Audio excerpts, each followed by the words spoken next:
L'ancien médaillé olympique togolais Benjamin Bouquetil affirme que les problèmes de santé mentale doivent être traités avec la même importance que les blessures physiques.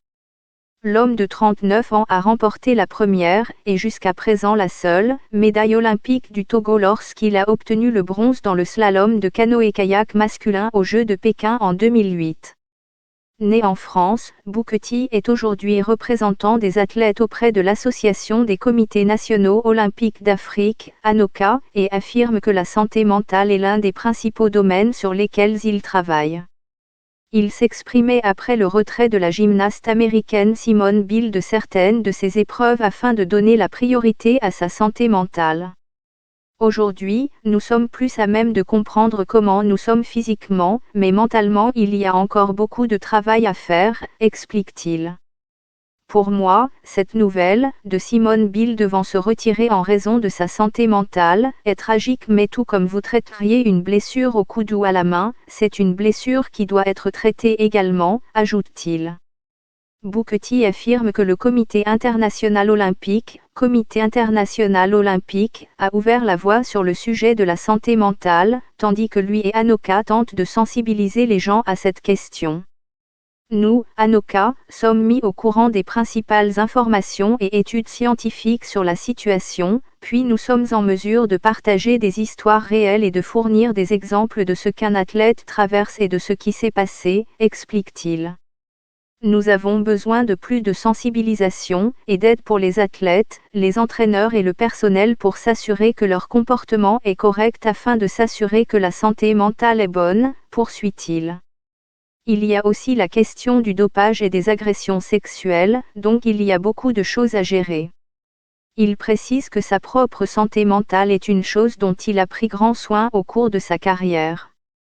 La première étape pour moi a été de me préparer mentalement par rapport à mon sport, pour m'assurer que j'étais en mesure d'être à mon meilleur le bon jour, surtout pour les Jeux olympiques, car il n'y a qu'un jour comme ça tous les 4 ans, soutient-il.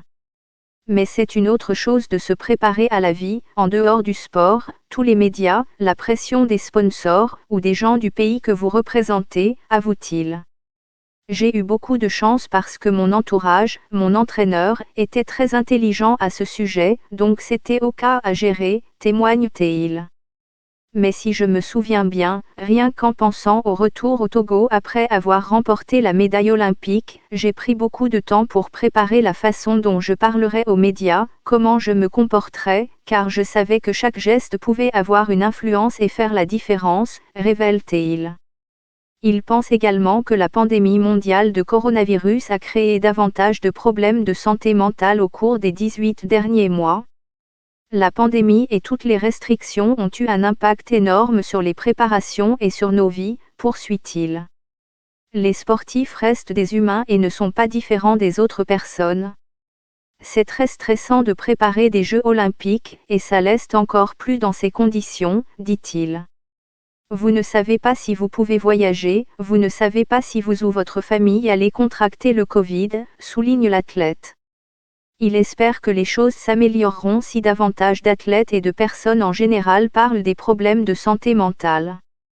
Peut-être que c'est les médias sociaux, peut-être que c'est la pandémie, mais nous pouvons maintenant voir que certains athlètes vedettes en souffrent, des problèmes de santé mentale, qu'ils sont aussi aux prises avec ces problèmes et c'est peut-être pour cela que nous en parlons davantage, souligne-t-il.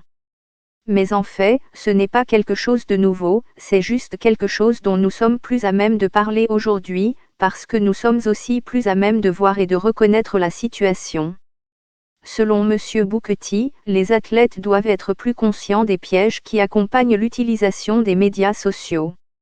Avec les médias sociaux, nous ne sommes pas en mesure de contrôler et de diriger ce qui se passe, souligne-t-il.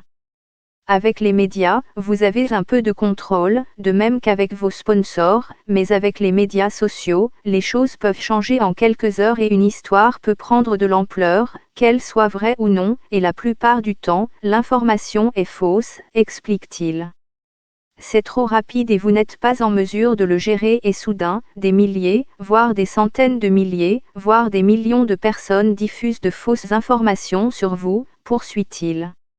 Donc, c'est quelque chose que vous devez aussi gérer, et vous pouvez imaginer, vous êtes à l'intérieur de votre maison, vous devez vous préparer pour les Jeux Olympiques, vous ne pouvez pas sortir à cause du Covid, et donc votre nouveau meilleur ami, ce sont les médias sociaux, dit-il.